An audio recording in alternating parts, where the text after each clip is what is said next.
সত্যি কথা।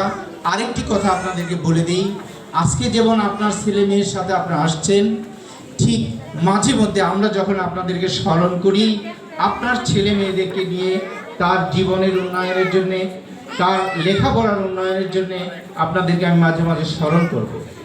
ইনশাল্লাহ তখনও আপনারা আমাদের এই আহ্বানে সাড়া দিয়ে মাদ্রাসায় আসবেন, আমাদের সাথে মত বিনিময় করবেন, এই অনুরোধ আপনাদের প্রতি রইল।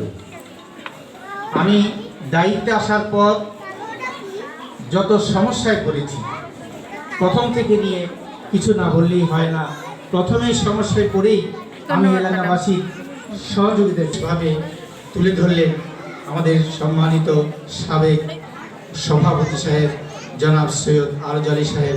আমি তার প্রতি কৃতজ্ঞতা জ্ঞাপন করছি যে উনি যখন ছিলেন, আমি ওনার পরিচয়, আমি টিএসসিতে যখন উনি কর্মরত ছিলেন, আমি সেখানেও খাতা নিয়ে ওনার কাছে গেছি, ফিরিয়ে দেন নাই, ওখানেই এক ফাঁকে বসে সমস্যার সমাধান করে দিয়েছে।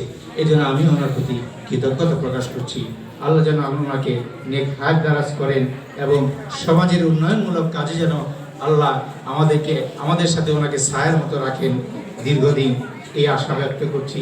তারপরে আমার পাশে অতীতে এই প্রতিষ্ঠানটার উন্নতি করা যায়, দীর্ঘদিনের বঞ্চিত এই অনুন্নত এই শিক্ষা প্রতিষ্ঠানটা, এই চিন্তা করে প্রথমেই আমি চিন্তা করেছি এই সমাজের তাকে এই প্রতিষ্ঠানের সাথে সম্পৃক্ত করতে হবে। এই সম্পৃক্ত করতে গিয়ে আমাকে রাত দিন চিন্তা করতে হয়েছে এই সমাজের ডাইনামিক, এলিট এবং কর্মদক্ষ এবং সবচেয়ে প্রিয় ব্যক্তিত্বকে খুঁজে বের করে এনে আমি সবচেয়ে সর্বশেষে আমি খুঁজে পেয়েছি। আমার মনে হয় আমি আমার নির্বাচনে ভুল করে নেই। সবচেয়ে dynamic leader of the society জনাব শেখ আবদুল্লাহ রাসেল ভাইকে আমি এই মাদ্রাসার সভাপতির দায়িত্বে এনে দিয়েছি। আশা করি আমার ভুল হয় নাই। ইনশাল্লাহ এই মাদ্রাসা ওনার ডাইনামিক নেতৃত্বে ইনশাল্লাহ সামনের দিকে এগিয়ে যাবে, আমি আশা করছি।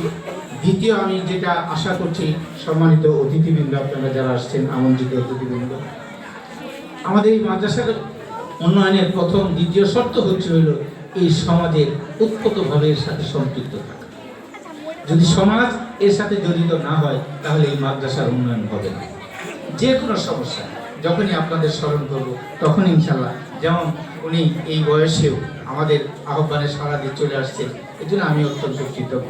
আরও যারা এই শীতের ঠান্ডার মধ্যে চলে আসছে, আমি আপনাদের প্রতি কৃতজ্ঞ।